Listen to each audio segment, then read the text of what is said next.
Hello প্রিয় ছাত্রছাত্রীরা, আশা করি তোমরা সবাই খুব ভালো আছো। আজকের অডিও ক্লিপটা অত্যন্ত গুরুত্বপূর্ণ হতে চলেছে তোমাদের সবার জন্য, কারণ আজকের অডিও ক্লিপে আমরা গুরুত্বপূর্ণ তিনটি দর্শন আলোচনা করব। সেটা হলো বৌদ্ধ দর্শন, বেদান্ত দর্শন এবং ইসলামিক দর্শন। আমরা প্রথমে আলোচনা করব বেদান্ত দর্শন। বেদান্ত দর্শন এই কথাটাকে যদি আমরা একটু বিশ্লেষণ করি, প্রথমে আসে বেদান্ত। বেদান্তকে যদি আমরা বিশ্লেষণ করি, এখান থেকে পাচ্ছি দুটো শব্দ, একটা হলো বেদ আর একটা হলো অন্ত। অর্থাৎ আমরা বলতে পারি যে বেদের অন্তিম ভাগে যা কিছু আলোচনা করা হয়েছে সেটাই বেদান্ত। বেদের উপসংহারও বলতে পারি আমরা এই বেদান্ত দর্শনকে। বেদের যে মূল চারটা অংশ রয়েছে, সংহিতা, ব্রাহ্মণ, আরণ্যক এবং উপনিষদ, এই চারটার মধ্যে সর্বশেষ অংশটি হলো উপনিষদ। এই উপনিষদের যে তত্ত্ব, উপনিষদের যে দার্শনিক ভিত্তি বা দার্শনিক ব্যাখ্যা, এটাই হলো বেদান্ত দর্শন। তাহলে আমরা উপনিষদকেই বলতে পারি বেদান্ত দর্শন। এটা গেল বেদান্ত বিষয়টা কি। এবার আমরা দেখব যে এই বেদান্তের মূল ভিত্তিটা কি, এই বেদান্ত দর্শনে কোন বিষয়গুলোকে নিয়ে আলোচনা করা হয়। বেদান্ত যে বিষয়গুলোকে অনুসন্ধান করে সেগুলো হলো, প্রথম হলো ব্রহ্ম অর্থাৎ বাস্তবতার প্রকৃতি, 2 নম্বর হচ্ছে আত্মা, 3 নম্বর চেতনা, 4 নম্বর অস্তিত্ব, 5 নম্বর চূড়ান্ত সত্য। এই বেদান্ত আত্মা এবং ব্রহ্ম, আত্মা অর্থাৎ ব্যক্তি মানে আমরা, এবং ব্রহ্ম যিনি সর্বজনীন পরমাত্মা, এই দুটো বিষয়ের উপর বিশেষ গুরুত্ব দিয়েছে। তাহলে বেদান্ত কিন্তু 5টা জিনিস নিয়ে আলোচনা করে, তার মধ্যে ব্রহ্ম এবং আত্মার উপর বিশেষ জোর দেয়। এই বেদান্ত দর্শন এই সমস্ত বিষয়গুলোকে নিয়ে আলোচনা করে। তো এগুলোকে আলোচনা করার পাশাপাশি তাদের কতগুলো মূল নীতি রয়েছে। এই মূল নীতিতে ঢোকার আগে আমাদের জানতে হবে, মানে এই মূল নীতিটি যে বিষয়ের উপর প্রতিষ্ঠিত সেটা হলো এর কতগুলো উপবিভাগ। এই বেদান্ত দর্শনের কতগুলো উপবিভাগ। বেদান্ত দর্শনে রয়েছে 3টি উপবিভাগ। 1 অদ্বৈত বেদান্ত, 2 বিশিষ্টা বেদান্ত, বা আমরা বলতে পারি বিশিষ্টাদ্বৈত বেদান্ত, 3 নম্বর হলো দ্বৈত বেদান্ত। প্রথমে রয়েছে অদ্বৈত বেদান্ত। এর প্রবক্তা বা এর প্রচারক হলেন শঙ্করাচার্য। তিনি আত্মা এবং ব্রহ্মের সততার উপর গুরুত্ব দিয়েছেন। তিনি বলেছেন যে আত্মা এবং ব্রহ্ম আছেন। তিনি এ কারণেই আত্মা এবং ব্রহ্মের অপরিহার্যতাকে গুরুত্ব দিয়েছেন। তিনি বিশ্বাস করতেন যে আত্মা এবং ব্রহ্ম আছেন। আর আমরা যে 2 চোখ দিয়ে যা কিছু দেখছি পৃথিবীতে, এ সব কিছু হচ্ছে মায়া। এজন্য একটা কথা বলা হয় যে পৃথিবীতে আমাদের দ্বারা দেখা সমস্ত বহুত্বই হচ্ছে মায়া বা ভ্রম। দ্বিতীয়তে রয়েছে বিশিষ্টাদ্বৈত বেদান্ত। এর প্রবর্তক বা এর প্রচারক হলো রামানুজ। তিনি বলছেন যে এই আত্মা এবং ব্রহ্ম এরা একই সঙ্গে অবস্থান করে। তিনি আত্মা এবং ব্রহ্মের ঐক্যের উপর বিশ্বাস করতেন। তিনি অর্থাৎ রামানুজ, তিনি ভক্তি এবং ঐশ্বরিক আত্মসমর্পণের উপরে গুরুত্ব দিয়েছিলেন। 3 নম্বর রয়েছে দ্বৈত বেদান্ত। এই দ্বৈত বেদান্ত শাখাটির যিনি প্রচারক বা প্রবর্তক যাই বলো, তিনি হলেন কি মাধবাচার্য। তিনি আত্মা এবং ব্রহ্মকে পৃথক করে দিয়েছেন। তিনি বলেছেন যে আত্মা পৃথক, ব্রহ্ম পৃথক। এনার সঙ্গে ঋষি শঙ্করাচার্যের কিছুটা মিল রয়েছে। তিনি অর্থাৎ মাধবাচার্য কি করলেন, বললেন যে আত্মা এবং ব্রহ্ম দুজন আলাদা। আত্মা বলতে কারা? আমরা মানুষেরা, সমস্ত প্রাণীকুলরাই হচ্ছে আত্মা। আর ব্রহ্ম হলেন সেই পরম সত্তা, সেই পরম ব্রহ্মের কথা বলা হয়েছে। আমাদের কাজ হবে ঈশ্বরের প্রতি ভক্তি, শ্রদ্ধা, ঐশ্বরিক আচার আচরণের মাধ্যমে আমরা যেন সেই পরমাত্মার সঙ্গে যোগ হয়ে যেতে পারি, আমরা যাতে পরমাত্মার সঙ্গে মিলেমিশে লীন হয়ে যেতে পারি। এ কারণে তিনি আত্মা এবং ব্রহ্মের পৃথক ভাবনায় বিশ্বাসী ছিলেন। তো আমরা বলতে পারি যে এই বেদান্ত দর্শনের মূল আলোচ্য বিষয় এই জগৎ সম্পর্কে, এই ব্রহ্ম সম্পর্কে, প্রকৃত সত্য সম্পর্কে। তো এই বেদান্ত দর্শন তো আমরা জানলাম মোটামুটি। তো এই বেদান্ত দর্শন শিক্ষায় কি প্রভাব বিস্তার করছে সেটা একটু জেনে নিই। বেদান্ত দর্শনে আমরা জানলাম যে আত্মা নিয়ে আলোচনা করা হয়, জীবের স্বরূপ নিয়ে আলোচনা করা হয়, চেতনা নিয়ে আলোচনা করা হয়, পরম সত্য নিয়ে আলোচনা করা হয়। তাহলে এগুলো নিয়ে আলোচনা করলে কি হবে? একজন শিক্ষার্থীর মধ্যে আধ্যাত্মিক চেতনা গড়ে উঠবে, তাদের মধ্যে আধ্যাত্মিক বিকাশ গড়ে উঠবে। তারপরে দেখো, এই বেদান্ত দর্শনে আমরা কিছু ধারণা পেলাম, কিছু শব্দ পেলাম, যেমন কি ধর্ম, কর্তব্য, ঐশ্বরিক আচার আচরণ, মায়া, মোক্ষ বা মুক্তি।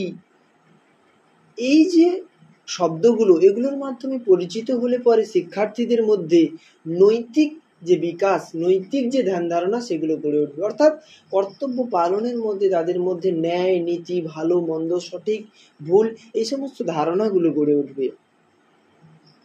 তারপরে আমরা বেদান্ত দর্শনে পেয়েছি আত্ম উপলব্ধির কথা, নিজেকে জানার কথা, আভ্যন্তরীণ রূপান্তর। এখানে আভ্যন্তরীণ রূপান্তর বলতে নিজেকে পরিবর্তনের কথা বলা হয়েছে। আর কি বলা হয়েছে? এখানে উচ্চতর সত্যের কথা বলা হয়েছে যে আমাদের জানতে হবে সেই পরম সত্যকে, আমাদের সেই পরম সত্যকে জেনে নিয়ে আমাদের অগ্রসর হতে হবে সামনের দিকে। তাহলে দেখো, এই আত্ম উপলব্ধি, নিজেকে চেনা বা নিজেকে জানা, তার সঙ্গে সঙ্গে পরম সত্য জ্ঞান লাভ করা, এগুলো বর্তমান শিক্ষাক্ষেত্রেও প্রচলিত। কারণ আমরাও চাই যে শিক্ষার্থীরা যাতে যথার্থ জ্ঞান অর্জন করতে পারে, শিক্ষার্থীরা যাতে তাদের বিষয়বস্তুটাকে সঠিকভাবে উপলব্ধি করতে পারে। তাহলে দেখো, এই সমস্ত বিষয়গুলো শিক্ষার্থীদের মধ্যে কি প্রভাব বিস্তার করছে? তাদের মধ্যে ব্যক্তিত্বের প্রভাব বিস্তার করছে, তাদের আত্মসচেতনতা বোধ গড়ে তুলতে সহায়তা করবে, এবং এগুলোও তাদের নৈতিক বিকাশে সাহায্য করবে। তো এগুলো গেল কি না বেদান্তের শিক্ষাগত প্রভাব। তো আমরা এখান পর্যন্ত যতটুকু জানলাম, আমার মনে হয় তোমাদের মধ্যে বেদান্ত দর্শন সম্পর্কে কিছুটা হলেও ধারণা তৈরি হয়েছে। আর এই ধারণাটুকুই তোমরা রেখো, কারণ পরীক্ষা খুব সামনে, তো সেই অনুযায়ী আমাদের এগোতে হবে একটু দ্রুত গতিতে। তাহলে এখন আমাদের পাঠ বৌদ্ধ দর্শন। দেখো, বৌদ্ধ দর্শন কথাটার মাধ্যমে একটা কথা পরিষ্কার, যে এই দর্শনটা সৃষ্টি হয়েছে বুদ্ধদেব তার সহায়তায় বা তার দর্শন অনুযায়ী, তার উপলব্ধি, তার চিন্তা, তার জ্ঞানকে ভিত্তি করে। বুদ্ধদেব তিনি জন্মগ্রহণ করেছিলেন ৬ষ্ঠ শতাব্দীর শেষার্ধে হিমালয়ের পাদদেশে কপিলাবস্তু নামক নগরে শাক্য বংশে তিনি জন্মগ্রহণ করেন। তার প্রথম জীবনের নাম ছিল সিদ্ধার্থ। এটা এমসিকিউর প্রশ্ন হতে পারে যে গৌতম বুদ্ধের যে প্রথম নাম সেটা কি ছিল? সিদ্ধার্থ। তার এই যে বৌদ্ধ দর্শন এর প্রকাশ ঘটে তিনি যখন বোধি বা জ্ঞান লাভ করেন, তিনি যখন তপস্যা করে জ্ঞান লাভ করেছিলেন, তারপর থেকেই তিনি বুদ্ধ দেব নামে খ্যাত হয়েছিলেন, এবং সেখান থেকেই বুদ্ধ দর্শনের উৎপত্তি। বুদ্ধদেব যে তার কথাগুলো বা তার দর্শন বা তার পথ তিনি দেখিয়েছিলেন, বা যে সম্বন্ধে জ্ঞান দান করেছিলেন, সেগুলোকে কিছু বইয়ের মাধ্যমে সংরক্ষণের ব্যবস্থা করা হয়েছিল। বৌদ্ধ দর্শনের মূল কথাগুলি যে বইগুলোতে রয়েছে সেগুলো মূলত তিনটি। এক হলো সূত্রপিটক, 2 হলো বিনয় পিটক, 3 হলো অভিধর্ম পিটক। এই তিনটি বইকে একত্রে বলা হয় ত্রিপিটক। ত্রিপিটক মানে 3টা বইয়ের সমষ্টি। এখানে বিনয় পিটকে দেখা যায় বিনয় শব্দের অর্থ কি? বিনয় শব্দের অর্থ হলো বিধি বা নিয়ম, অর্থাৎ বুদ্ধদেব অনুসারে যে নিয়ম নীতিগুলো বৌদ্ধ ধর্ম গ্রহণকারী সন্ন্যাসীদের মেনে চলতে হয় সেগুলো সেখানে রয়েছে বিনয় পিটকে। নেক্সট সূত্র পিটক। সূত্র কথার অর্থ কি? সূত্র কথার অর্থ হলো কাহিনী বা গল্প, অর্থাৎ গৌতম বুদ্ধের যে দর্শন বা গৌতম বুদ্ধের যে জ্ঞান, গৌতম বুদ্ধের এই বৌদ্ধ দর্শনের যে জ্ঞান সেগুলোকে গল্প কাহিনীর মাধ্যমে সংরক্ষণ করা হয়েছে এই সূত্র পিটকে। আর শেষে রয়েছে অভিধর্ম পিটক। অভিধর্ম শব্দের অর্থ কি? মতবাদ। এখানেই রয়েছে প্রকৃত দর্শনের কথা, এখানেই রয়েছে গৌতম বুদ্ধের আত্ম উপলব্ধির কথা, এখানেই রয়েছে বিভিন্ন দার্শনিক মতবাদ যেগুলো বৌদ্ধ ধর্ম স্বীকার করে বা বৌদ্ধ ধর্মে প্রকাশ করা হয়েছে। তাহলে এই তিনটি বিষয়ে কোন কোন বিষয়গুলো অন্তর্ভুক্ত রয়েছে সেটা আমরা জানলাম। তো এখানে যদি পরীক্ষায় প্রশ্ন আসে যে বৌদ্ধ দর্শনের মূল উৎস কি, তো আমাদের যে অপশানই থাকুক না কেন আমাদের অপশান যেটা বেছে নিতে হবে সেটা হলো ত্রিপিটক। ঠিক আছে, তো এরপর আমরা দেখবো যে বৌদ্ধ দর্শনের মূল নীতিগুলো কি ছিল। বৌদ্ধ দর্শনে অনেক তথ্য রয়েছে, অনেক দার্শনিক মতবাদ রয়েছে, তো এর মূল নীতিগুলো আমরা মোটামুটি 6টি নীতি আলোচনা করব। সেটা কি কি? প্রথমত রয়েছে আর্য সত্য। 4টা আর্য সত্যের কথা বৌদ্ধ দর্শনে বলা হয়। এরপরে 2 নম্বরে রয়েছে নির্বাণ, 3 নম্বরে রয়েছে প্রতীত্ব সমুৎপাদ তত্ত্ব, 4 নম্বরে রয়েছে কর্মবাদ, 5 নম্বরে রয়েছে ক্ষণিকবাদ এবং 6 নম্বরে রয়েছে নৈরাত্ম্যবাদ। তাহলে প্রথম কি? আর্য সত্য। বৌদ্ধ দর্শনে 4টা আর্য সত্যের কথা বলা হয়, পরীক্ষার জন্য খুব ইম্পর্টেন্ট। সেটা হলো 1 নম্বর জীবনে দুঃখ আছে, 2 নম্বর দুঃখের কারণ আছে, 3 নম্বর দুঃখকে দূর করা যায়, 4 নম্বর দুঃখ দূর করার উপায়ও আছে।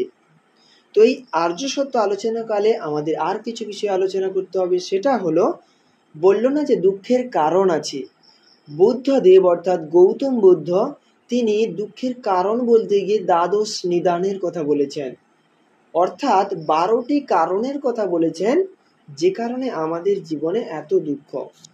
সেই 12টা কারণ কি কি? অবিদ্যা, সংস্কার, বিজ্ঞান, নামরূপ, বেদনা, সরায়তন, স্পর্শ, ভব, জাতি, তৃষ্ণা, উপাদান এবং জরামরণ। এই 12টা নিদানের কথা বলা হয়েছে বৌদ্ধ দর্শনে। পরীক্ষায় প্রশ্ন থাকতে পারে যে দ্বাদশ নিদানের কথা বলা হয়েছে কোন দর্শনে? সেটা হলো বৌদ্ধ দর্শনে। তাহলে আমরা জানলাম কি এই 12টা নিদান দুঃখের কারণ, তাহলে দুঃখ দূর করার নিশ্চয়ই উপায় থাকবে। তার জন্য গৌতম বুদ্ধ 8টা পথের কথা বলেছেন, 8টা উপায়ের কথা বলেছেন, যেটাকে বৌদ্ধ দর্শনে বলা হয় অষ্টাঙ্গিক মার্গ। এই অষ্টাঙ্গিক মার্গ অনুযায়ী কোনো ব্যক্তি চললে তার মুক্তি সম্ভব, তার মোক্ষ সম্ভব, তার নির্বাণ সম্ভব। তাহলে অষ্টাঙ্গিক মার্গ কি কি? প্রথম যে মার্গটা রয়েছে সেটা হলো সম্যক দৃষ্টি, সৎ দৃষ্টি, অর্থাৎ আমাদের সৎ জ্ঞান অর্জন করতে হবে। তারপরে রয়েছে সম্যক সংকল্প, অর্থাৎ সঠিক সংকল্প করা উচিত, সঠিক চিন্তা করা উচিত। তারপরে রয়েছে সম্যক বাক, অর্থাৎ সৎ বাক্য প্রয়োগ করা উচিত। 4 নম্বরে রয়েছে সৎকর্ম, সম্যক কর্মের কথা বলা হয়েছে, সঠিক কর্ম করা উচিত, কুকাজ করা উচিত নয়। 5 নম্বরে রয়েছে সম্যক আজীব। সম্যক আজীব কথার অর্থ হচ্ছে সঠিক জীবনযাপন করা, সৎ পথে জীবিকা অর্জন করা বলো, সঠিকভাবে থাকা বলো, সেটা যেন সৎ পথে হয় সেটাই। সম্যক ব্যায়াম, আমাদের এখানে শরীর চর্চার উপর গুরুত্ব দেওয়া হয়েছে। তারপরে কি রয়েছে সম্যক স্মৃতি, এখানে সংরক্ষণের যে ব্যাপার, আমরা যে মনে রাখার যে ব্যাপার সেটার উপর গুরুত্ব দেওয়া হয়েছে, সম্যক স্মৃতি। তারপর লাস্ট যে পথ সেটা হলো কি সম্যক সমাধি, অর্থাৎ আমাদের ধ্যানের মাধ্যমে প্রকৃত সত্যকে উপলব্ধি করতে হবে।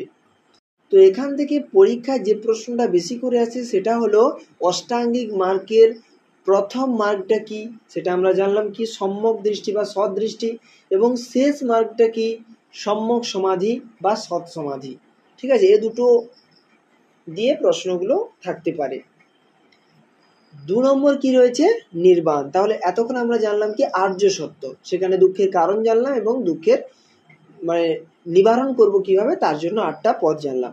নির্বাণের কথা বলা হয়েছে কি, বৌদ্ধ দর্শনে একটা কথা বলা হয়েছে যে দুঃখ থেকে চিরমুক্তি লাভকেই নির্বাণ বলা হয়। অর্থাৎ আমরা যদি উপরিউক্ত যে 8টা পথ সেটা যদি সঠিকভাবে অবলম্বন করি তাহলে আমাদের অবশ্যই নির্বাণ সম্ভব। অর্থাৎ দুঃখ থেকে চিরমুক্তি লাভই হলো নির্বাণ। তারপরে 3 নম্বরে রয়েছে প্রতীত্য সমুৎপাদ তত্ত্ব। এই তত্ত্ব অনুসারে বলা হয় যে জগতে যাই কিছু ঘটে যাক না কেন তার কারণ রয়েছে, কোনো কারণ ছাড়াই জগতে কোনো কিছুই ঘটে না, এই কথা বলা হয়েছে বৌদ্ধ দর্শনে।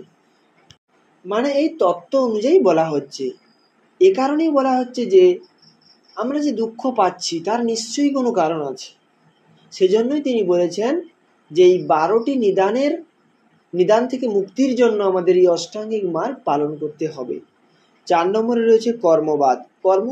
কর্মবাদে দুটো কথা বলা রয়েছে, সকাম এবং নিষ্কাম কর্ম। সকাম বলতে যেখানে আমাদের লোভ থাকছে, যেখানে আমাদের আশা থাকছে, যেখানে আমাদের ইচ্ছা থাকছে যে আমি এমন কাজ করে এমন ফল পাবো। যখন আমাদের কোনো ফলাফলের জন্য আশা থাকবে তখন সেই ধরনের কর্মকে বলা হবে সকাম কর্ম। আর একটা রয়েছে নিষ্কাম কর্ম, যেখানে আমরা কোনো ফলের আশা করি না, যেখানে আমরা কর্ম করে যাই। যদি তুমি সঠিক কর্ম করো তাহলে অবশ্যই তোমার ফল সঠিকই আসবে, যদি ভুল কর্ম করো তার জন্য শাস্তি পেতে হবে। তাহলে এ কারণেই বলা হচ্ছে যে আমাদের আশাবিহীনভাবে কর্ম করে যাওয়া উচিত। তো যাই হোক, এখানে দুটো কর্মের কথা বলা হয়েছে, এক সকাম কর্ম, এক নিষ্কাম কর্ম। নিষ্কাম কর্ম মানে যেখানে আমাদের কোনো আশা থাকে না, ফলের আশা থাকে না, ফলপ্রাপ্তির আশা থাকে না। 5 নম্বর রয়েছে ক্ষণিকবাদ। ক্ষণিকবাদে বলা হয়েছে যে আমাদের এই জগতে যা কিছু দেখছি সবই হচ্ছে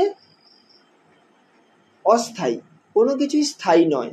এজন্য এখানে একটা কথা ব্যবহার করা হয়, সর্বং অনিত্যম, অর্থাৎ কোনো কিছুই নিত্য নয়, সব কিছুই অস্থায়ী। তাহলে আমরা যদি মনে করি সব কিছুই অস্থায়ী, তাহলে আমাদের যে অস্তিত্ব সেটা কি করে স্থায়ী হতে পারে? বা আমরা যা কিছু চোখের সামনে দেখছি, চন্দ্র, সূর্য, পৃথিবী, আরো অন্যান্য গ্রহ নক্ষত্র, সব কিছু, তাহলে সবই কখনো কোনোদিনও স্থায়ী হতে পারে না। এগুলোর সৃষ্টি যেমন হয়েছে এগুলোর বিনাশ হবেই হবে। তো এটাকেই বলা হচ্ছে ক্ষণিকবাদ। অর্থাৎ যা কিছু আমরা দেখছি সবই ক্ষণিকের জন্য স্থায়ী হয়েছে, কোনোদিনও একদিন না একদিন এগুলোর সমাপ্তি ঘটবেই। 6 নম্বর যেটা রয়েছে সেটা হলো নৈরাত্ম্যবাদ।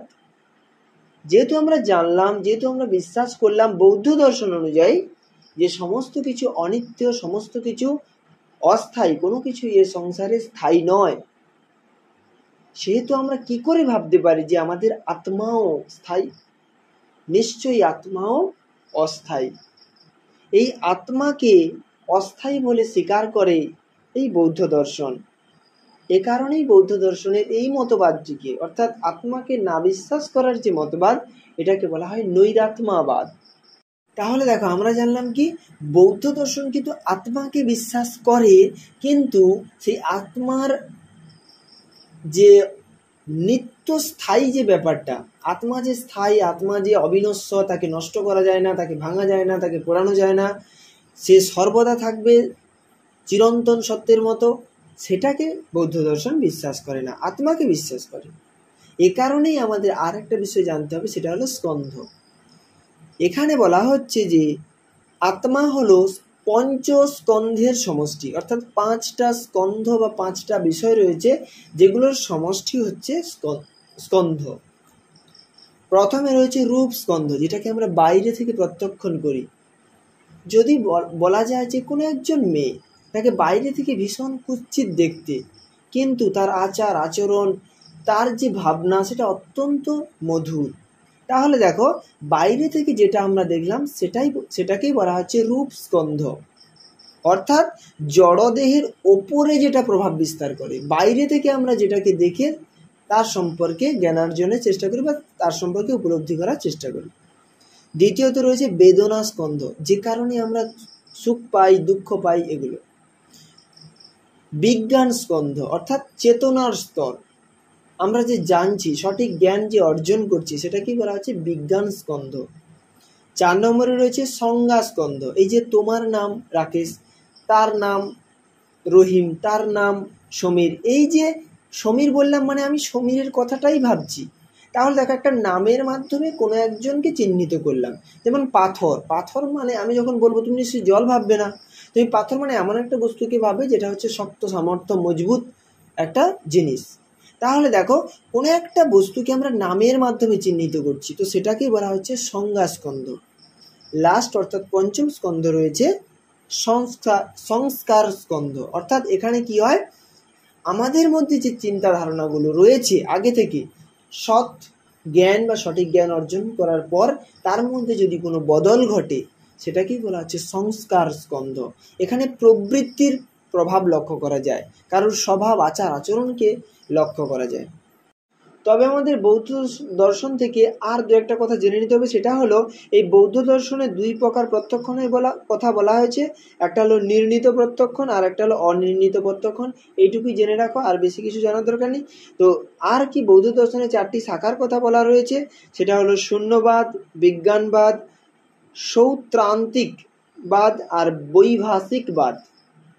তো এবার আমরা জানবো যে বৌদ্ধ দর্শন শিক্ষাক্ষেত্রে কি প্রভাব বিস্তার করছে। এটা আমরা যদি আগের বিষয়গুলোকে একটু ভাবি তাহলে খুব স্পষ্ট। প্রথমেই বৌদ্ধ দর্শন বলছে যে দুঃখের কারণ আছে, তার জন্য দুঃখ নিবারণের জন্য কি করেছে, পথের কথা বলেছে, 8টা পথ, অষ্টাঙ্গিক মার্গ। সেখানে প্রথমেই রয়েছে সঠিক দৃষ্টি, অর্থাৎ সঠিক জ্ঞান। সঠিক জ্ঞান অর্জন করতে হবে। বর্তমান শিক্ষার লক্ষ্যও তো তাই, শিক্ষার্থীরা যাতে সঠিক জ্ঞান অর্জন করতে পারে। তাহলে দেখো বৌদ্ধ দর্শনের প্রভাব রয়েছে। আর কি রয়েছে, ব্যায়ামের কথা বলা রয়েছে, অর্থাৎ শরীরের চর্চা, শারীরিক চর্চার উপর যে গুরুত্ব দেওয়ার কথা বলা হয়েছে বৌদ্ধ দর্শনে, সেটা কিন্তু বর্তমান শিক্ষাক্ষেত্রেও রয়েছে। তারপরে দেখো বৌদ্ধ দর্শনের শিক্ষা পদ্ধতির ব্যাপারে আলোচনা পদ্ধতির উপর গুরুত্ব দিয়েছে, আবৃত্তি পদ্ধতির উপর গুরুত্ব দিয়েছে। তারপরে বৌদ্ধ দর্শনে রয়েছে স্মৃতি, যেটা বর্তমানে শিক্ষাক্ষেত্রে খুব জরুরি। স্মৃতিশক্তি ভালো না হলে সে নাম্বার পেতে পারছে না, তাহলে বর্তমান শিক্ষাক্ষেত্রে স্মৃতির উপর গুরুত্ব দেওয়া হয়েছে। তারপরে রয়েছে দেখো সঠিক কর্ম করা, কুকাজ থেকে মুক্ত হওয়া। বর্তমানে শিক্ষাক্ষেত্রে তো সেটাই শিক্ষার্থীদের শেখানো হয়, যে শিক্ষার্থীরা যাতে কুকাজ না করে, অকাজ না করে, অপকর্ম না করে। তাহলে দেখো বৌদ্ধ দর্শনের প্রায় সমস্ত জিনিসগুলো কিন্তু আমাদের শিক্ষাক্ষেত্রে রয়েছে।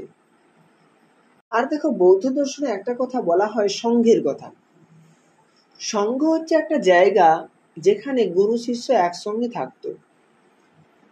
তো সেখানে গুরু এবং শিষ্যের মধ্যে খুব মধুর সম্পর্ক থাকতো, অর্থাৎ গুরু এবং শিক্ষক, অর্থাৎ কি শিক্ষার্থী এবং শিক্ষকের যে সম্পর্ক। তাহলে বৌদ্ধ দর্শনে আমরা দেখলাম যে সেখানে শিক্ষক শিক্ষার্থীর মধ্যে মধুর সম্পর্কের উপর গুরুত্ব দেওয়া হতো।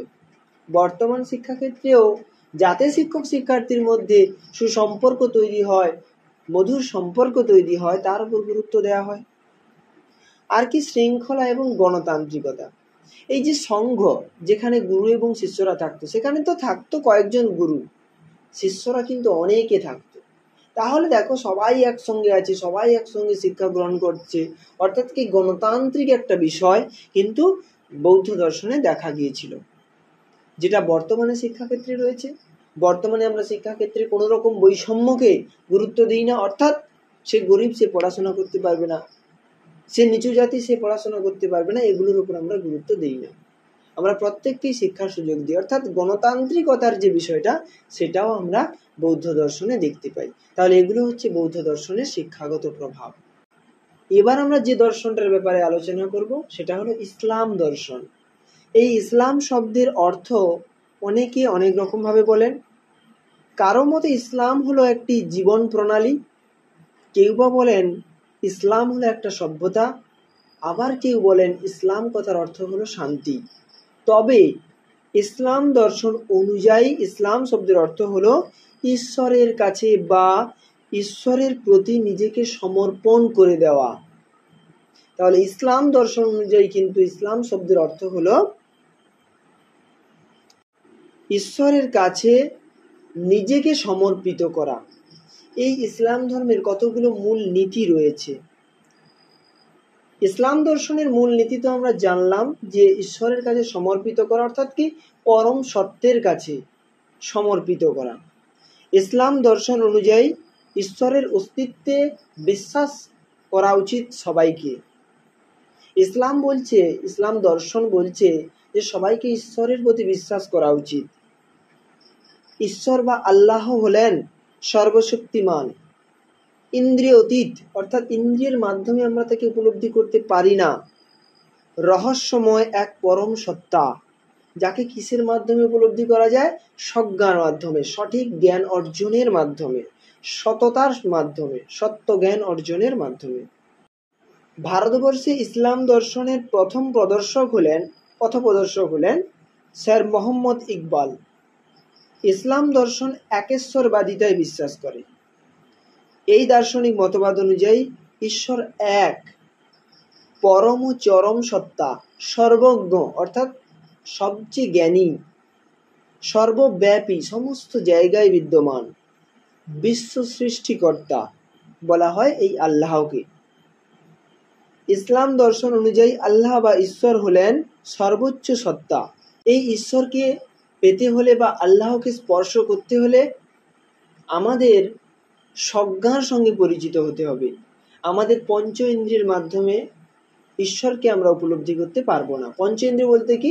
চক্ষু, কর্ণ, নাসিকা, জিহ্বা, ত্বক। এই পঞ্চ ইন্দ্রিয়ের মাধ্যমে আমরা আল্লাহের সঙ্গে সাক্ষাৎ করতে পারবো না।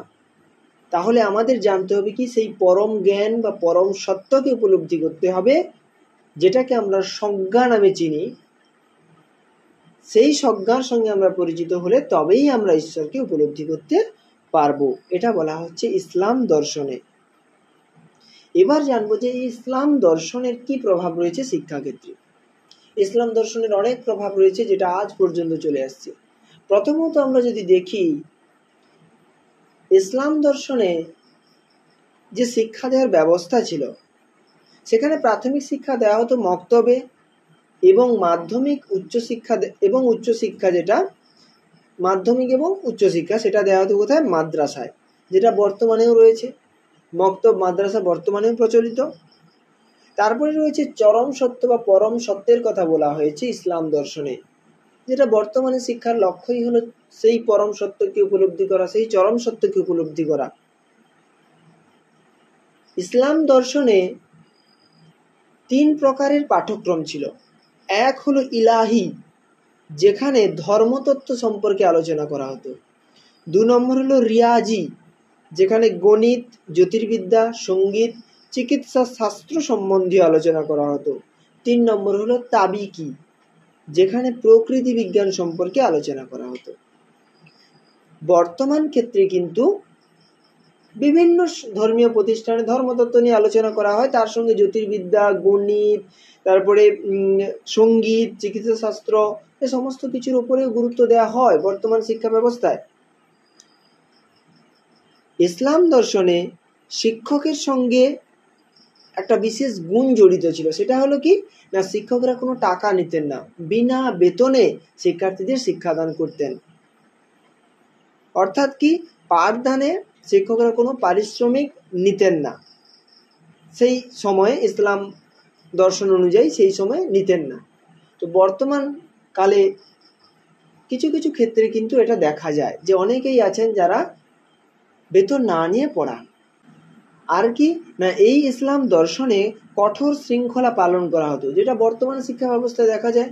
স্কুল ভিত্তিক যে পড়াশোনা, সেখানে আমরা কঠোর শৃঙ্খলাই দেখতে পাই। আর একটা কথা, যে ইসলাম ধর্ম কিন্তু সম্পূর্ণ ধর্মভিত্তিক একটি দর্শন, সেটা আমাদের মাথায় রাখতে হবে। তাহলে এগুলো হলো ইসলাম ধর্মের শিক্ষামূলক বক্তব্য বা শিক্ষামূলক তথ্য। তাহলে দেখো, আমরা জানলাম কি, যে প্রত্যেকটা দর্শন, সে আস্তিক হোক নাস্তিক হোক, সবার লক্ষ্য কিন্তু একটাই, যে চরম বা পরম সত্তাকে উপলব্ধি করা, চরম বা পরম জ্ঞানকে উপলব্ধি করা। প্রকৃত সত্যকে উপলব্ধি করা, যার মাধ্যমে আমরা আমাদের জীবন আদর্শকে সঠিকভাবে গড়ে তুলতে পারবো। প্রত্যেকটা দর্শনের তো একটাই লক্ষ্য, যে কিভাবে আমরা মুক্তি লাভ করব, কিভাবে আমরা সঠিক জ্ঞানকে উপলব্ধি করব। তাহলে আমরা আজকের এই অডিও ক্লিপে 3টে দর্শন সম্পর্কে মোটামুটি একটা ধারণা করতে পারলাম। তো পরবর্তী ভিডিওতে আমরা এই গ্রুপ বি এর ইউনিট যে 1 রয়েছে তার সাব ইউনিট সি নিয়ে আলোচনা করব। ততক্ষণ পর্যন্ত আমরা সুস্থ থেকো। অডিওটি ভালো লাগলে লাইক, কমেন্ট, সাবস্ক্রাইব করে চ্যানেলের সঙ্গে থাকো এবং চাইলে হোয়াটসঅ্যাপ গ্রুপে যুক্ত হয়ে থাকতে পারো।